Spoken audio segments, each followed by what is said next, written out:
Assalamualaikum warahmatullahi wabarakatuh. Perkenalkan, nama saya Ronaldo Faizal dari Teknik Mesin Angkatan 2020. Pada video kali ini saya akan menjelaskan mengenai las listrik sebagai bentuk dari tugas penugasan praktikum proses produksi tahun 2022.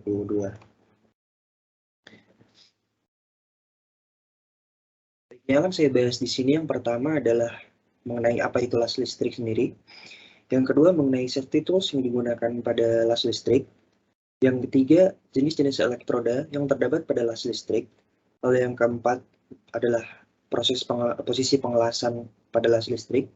Yang terakhir, terdapat video pengelasan dengan metode pengelasan las listrik. Pertama, saya akan masuk ke pembahasan mengenai apa itu las listrik. Proses penyambungan las listrik merupakan proses penyambungan logam dengan tenaga listrik. Yang dimaksud adalah ketika tersambung dengan listrik, energi yang diterima oleh mesin las akan diubah menjadi energi panas yang mana akan digunakan untuk proses pengelasan. Lalu panas yang dihasilkan oleh las listrik berasal dari busur listrik, yaitu ketika elektroda dan benda yang akan dilas bertemu, terjadilah pertukaran ion yang akan menimbulkan busur listrik, yang mana nantinya akan digunakan untuk pengelasan. Lalu yang terakhir, endapan elektroda merupakan penyambung pada las listrik. Energi panas yang dihasilkan oleh proses tersebut akan memanaskan elektroda mencapai titik cairnya, lalu kemudian diendapkan pada sambungan. Hal inilah mengapa elektroda berfungsi sebagai penyambung pada metode las listrik. Lalu selanjutnya saya akan membahas mengenai safety tools yang terdapat pada pengelasan las listrik. Yang pertama yaitu adalah helm las. Fungsi dari helm las adalah melindungi bagian wajah dari percikan las, panas pengelasan, dan juga sinar las ke bagian mata.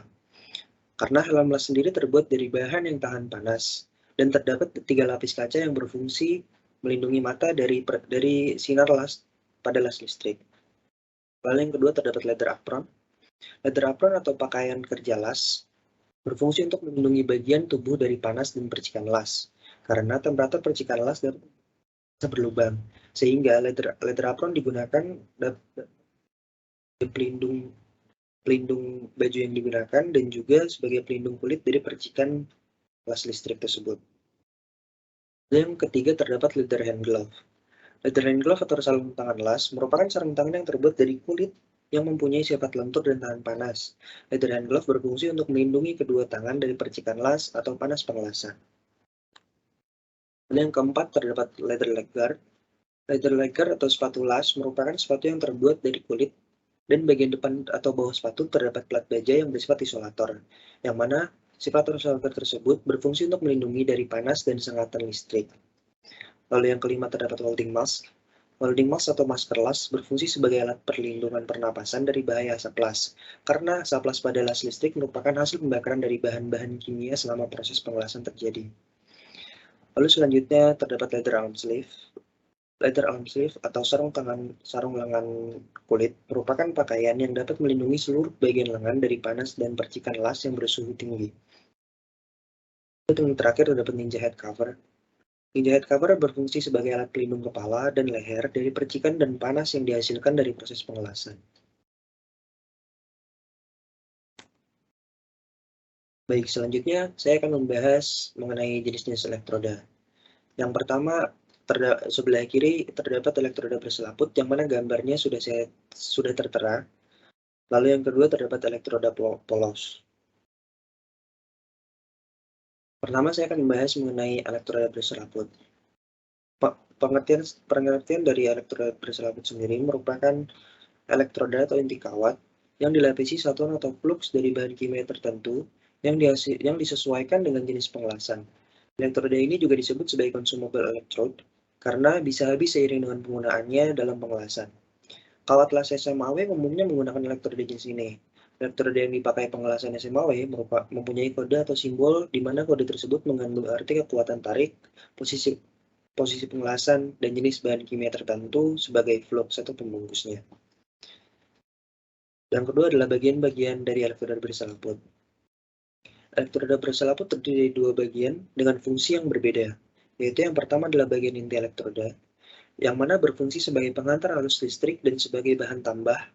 Bagian inti elektroda terdiri dari bagian ferro dan non-ferro, seperti baja karbon, baja paduan aluminium, dan juga kuningan.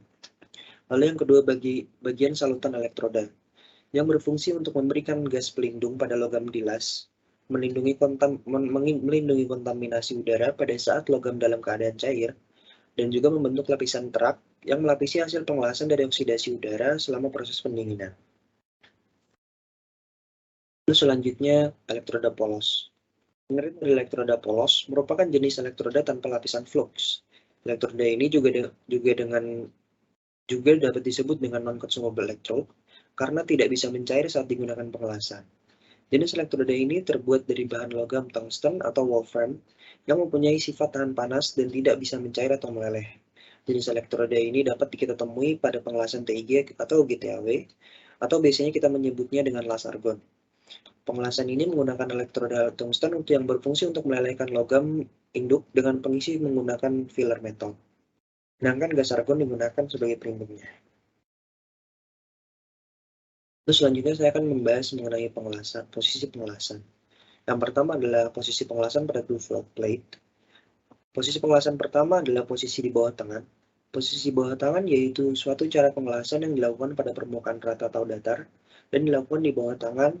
Kemiringan elektroda las sekitar 10-20 derajat terhadap garis vertikal dan 70-80 derajat terhadap garis kerja, seperti yang terdapat pada gambar di sebelah kiri. Lalu selanjutnya terdapat posisi tegak horizontal. Mengelas dengan posisi horizontal biasa disebut juga mengelas merata, di mana dudukan benda kerja dibuat tegak dan arah elektroda mengikuti horizontal.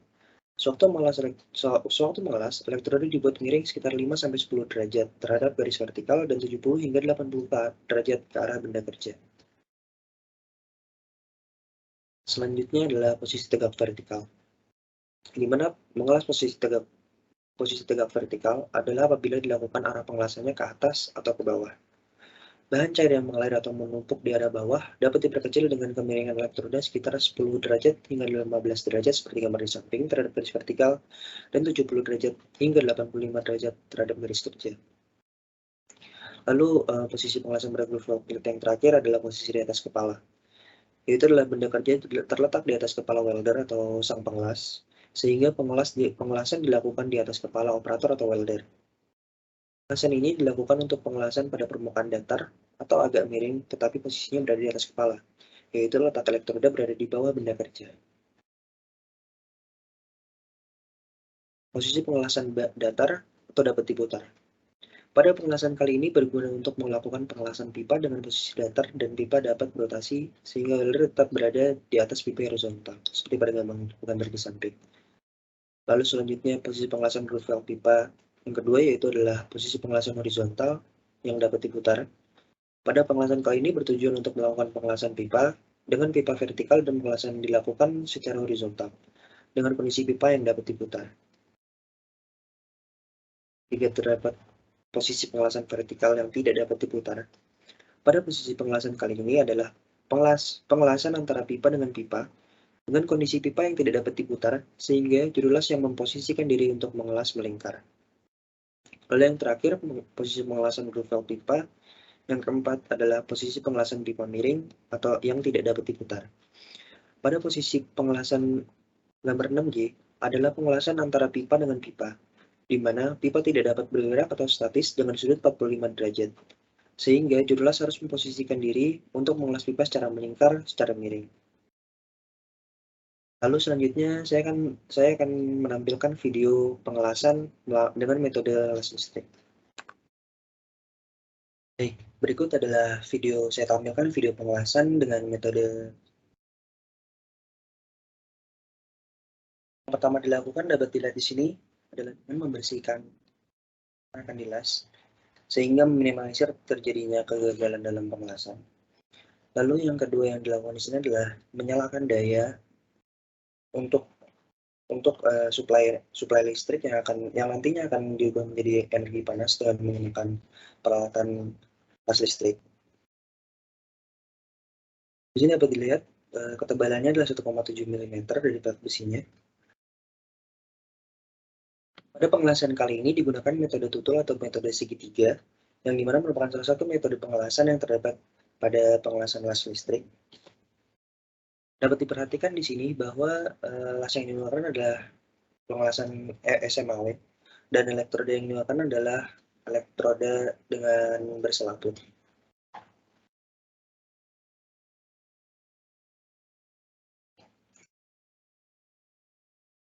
Pada awal pengelasan, yang dilakukan adalah dengan mengelas ujung-ujung dari elektroda yang akan disatukan, sehingga elektroda tidak akan bergeser ke kanan dan ke kiri. Lalu dilanjutkan dengan teknik penutulan atau teknik pengelasan dengan cara perlahan untuk memastikan setiap bagian dari plat yang akan disambungkan akan tersambung.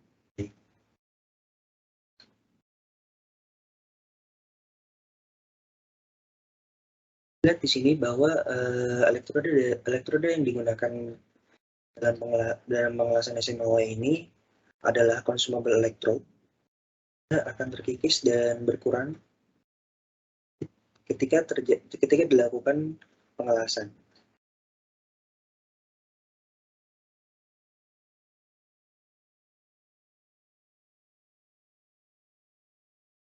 Terus setelah satu sisi selesai, selanjutnya adalah menghilang.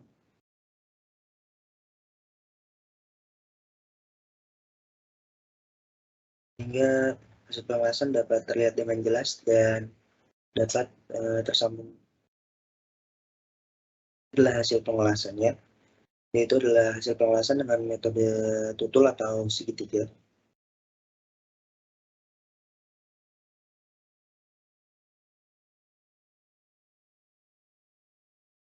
Selanjutnya adalah melakukan pengelasan pada bagian sisi lainnya. Kan plat sebelum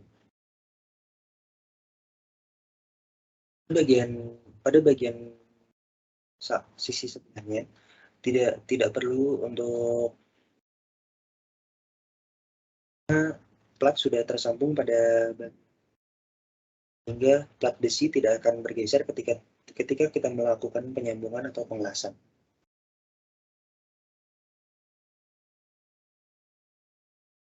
Metode yang digunakan pada sisi sebelahnya juga sama, yaitu adalah dengan metode total atau metode segitiga.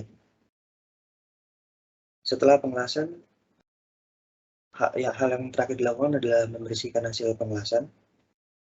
Lalu pengelasan telah selesai dan hasilnya dapat dilihat seperti video berikut.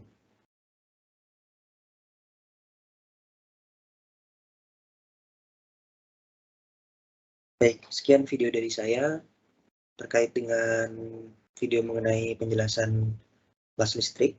Bila ada kurang, saya mohon maaf. Terima kasih untuk perhatiannya. Assalamualaikum warahmatullahi wabarakatuh.